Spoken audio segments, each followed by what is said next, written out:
This just in. Horses are over, telegraphs are in.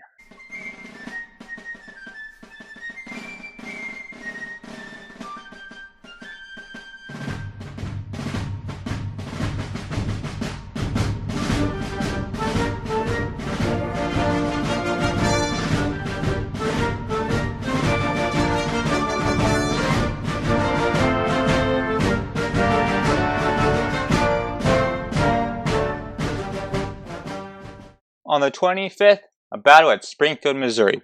If I might remind you, Springfield, Missouri is actually very close to where the Battle of Wilson's Creek happened. So for the biggest battle in the state of Missouri.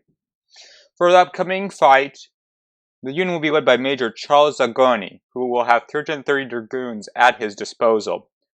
Of this 330, around 230 are made up of the Irish dragoons. For as you see, as Major General John C. Fremont is moving down southern Missouri to reach the retreating Missouri State Guard, he has the Major doing reconnaissance for him. So as Zagonyi walks into Springfield, or tries to, he notices there are some Confederates waiting in the lurch. Yes, Colonel Julian Frazier has anywhere between 1,000 to 1,500 men for the upcoming fight. He will never have a chance to actually strike using an ambush because, as I mentioned, Zagonyi notices him. He sends his dragoons in a charge, hoping to break them. It looks like he's about to, but he can't, so he has his men fall back, then charge again, then fall back and charge again. It is the third charge that actually breaks the Confederates and sends them withdrawing. He then moves in and fully occupies the town. But he then realizes that a town is not a good place to have dragoons, so he withdraws, fearing a Confederate assault. So a few days later, General Fremont enters the town unmolested. Because of the battle, the Union lost 85 men, and the Confederates 133 men. Also on the 25th, telegraph is sent all the way from St. Louis, Missouri, across to San Francisco. Why is this important? Well, the next day, the Pony Express is ended.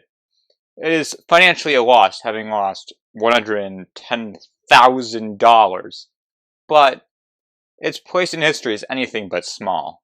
On the 31st, Lieutenant General Winfield Scott submits his resignation notice. He wants Major General Henry Howe to take over after him, but it's way more likely Major General George B. McClellan will.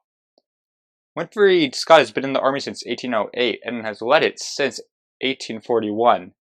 That means he's fought in the War of 1812, the Mexican-American War, the Indian Wars, and of course the ongoing Civil War. Winfield Scott is a pillar of the military community. Many of the generals on both sides have served and learned from him. But he's also a relic. Lincoln doesn't even bother to consult with him anymore, and his view of the populace has definitely gone downhill since the failure at the Battle of Bull Run. Though those in the military still do respect him. The Duke of Wellington, Arthur Wellesley, he's the greatest living general. And Robert.E.Lee said of Scott during the Mexican-American War, "The great cause of our success in Mexico was in our leader, Scott." Let's go from Scott to Sickles. Along with last week's letter from his daughter, he also receives a letter from his mother, Susan Sickles, who has of course forgiven Teresa, but we don't need to go into that mess just yet. She writes to Sickles, "Teresa tells me you have not the shirts. I mean the nightshirts I made for you. I think you better send for them. They will be warm for the winter." A little aggressive for a mother to worry about her adult son.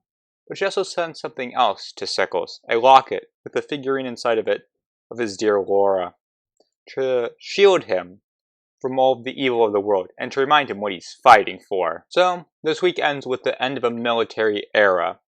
The Scots' departure reminds us of one thing. The old way of doing war is over. This isn't the Napoleonic Wars, the Seminole Wars, or even the Mexican-American War. It's the Civil War. Young men will be led to the slaughter by young officers. The old teacher has stepped aside, and it's time for his students to take charge. Hello! It's literally the entire Civil War week by week team here. This time, in a spiffy costume. Now, if you liked the video, please click like. If you want to see more, you should be seeing around now a recommended video for those of you with low commitment. For those of you with slightly higher commitment, there should also be a playlist of the entire war up till now, plus this week's episode.